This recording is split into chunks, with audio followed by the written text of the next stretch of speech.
ಪಾಕಿಸ್ತಾನದ ವಿರುದ್ಧ ಭಾರತದ ಎರಡನೇ ಬಾರಿಯ ದಾಳಿ. ಪ್ರಧಾನಿ ಮೋದಿ ಹೈ ವೋಲ್ಟೇಜ್ ಮೀಟಿಂಗ್ ಅನ್ನ ಮುಂದುವರೆಸಿದ್ದಾರೆ. ಎಲ್ಲ ಇಲಾಖೆಗಳ ಕಾರ್ಯದರ್ಶಿಗಳ ಜೊತೆಗೂ ಕೂಡ ಮೋದಿ ಮಹತ್ವದ ಚರ್ಚೆಯಲ್ಲಿ ತೊಡಗಿಕೊಂಡಿದ್ದಾರೆ. ಪಾಕಿಸ್ತಾನದ ವಿರುದ್ಧ ಭಾರತದ ಎರಡನೇ ಬಾರಿ ದಾಳಿ ನಿಶ್ಚಿತ ಅನ್ನೋ ರೀತಿ ಇದೆ.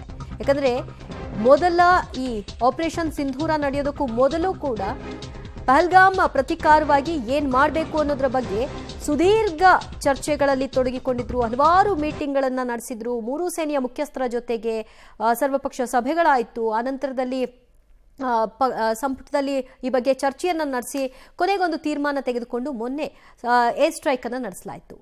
ಅದಾದ ನಂತರದಲ್ಲಿ ಈಗ 2.0 ಆಪರೇಷನ್ ಸಿಂಧೂರ ಮುಂದುವರೆದಿದೆ ಅಂತ ಈಗಾಗಲೇ ಕೇಂದ್ರ ಸಚಿವರುಗಳು ಮಾತನಾಡಿದ್ದಾರೆ. ಅದರ ಬೆನ್ನಲ್ಲೇ ಇವತ್ತು ಮೋದಿ ಅವರು ಮೀಟಿಂಗ್ ಅನ್ನು ನಡೆಸ್ತಾ ಇದ್ದಾರೆ. ಪಾಕಿಸ್ತಾನ ಮಧ್ಯರಾತ್ರಿಯಲ್ಲಿ ನಡೆಸ್ತಾ ಇರುವಂತಹ ಈ ದಾಳಿಯ ಕುರಿತಾಗಿ ಅದನ್ನು ಭಾರತ ಹೇಗೆ ನಿಗ್ರಹಿಸಬೇಕು, ಮುಂದಿನ ದಿನಗಳಲ್ಲಿ ಇದಕ್ಕೆ ಯಾವ ರೀತಿ ಪ್ರತ್ಯುತ್ತರವನ್ನು ಕೊಡಬೇಕು ಅನ್ನೋದರ ಬಗ್ಗೆ ಮತ್ತೊಂದು ಸುತ್ತಿನ ಮೀಟಿಂಗ್ ನಡೀತಾ ಇದೆ.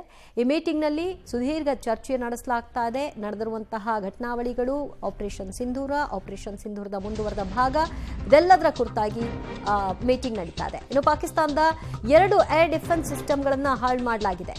HQ-9, HQ-16 air defence system ಅನ್ನು ಧ್ವಂಸ ಮಾಡಲಾಗಿದೆ. ಲಾಹೋರ್, ಸಿಯಾಲ್ಕೋಟ್ನಲ್ಲಿದ್ದ ಏರ್ ಡಿಫೆನ್ಸ್ ಸಿಸ್ಟಮ್ಗಳವು ಲಾಹೋರ್ ಮತ್ತು ಸಿಯಾಲ್ಕೋಟ್ಗೆ ನುಗ್ಗಿ ಹೊಡೆಯಲಾಗಿದೆ. ಭಾರತದ ಡ್ರೋನ್ ದಾಳಿಗೆ ಪಾಕ್ ಈಗ ನಡುಗಿ ಹೋಗಿದೆ. ಬೆವರುವಂತಹ ಪರಿಸ್ಥಿತಿಯಲ್ಲಿ ಪಾಕಿಸ್ತಾನ ಇದೆ.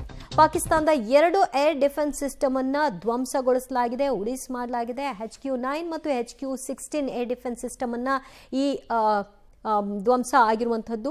ಭಾರತೀಯ ಏರ್ ಡಿಫೆನ್ಸ್ ಸಿಸ್ಟಮ್ ಇದಕ್ಕೆ ಪ್ರತೀಕಾರವಾಗಿ ಅಟ್ಯಾಕ್ ಮಾಡಿದ ಪರಿಣಾಮ 2 ಏರ್ ಡಿಫೆನ್ಸ್ ಸಿಸ್ಟಮ್ ಧ್ವಂಸವಾಗಿದೆ.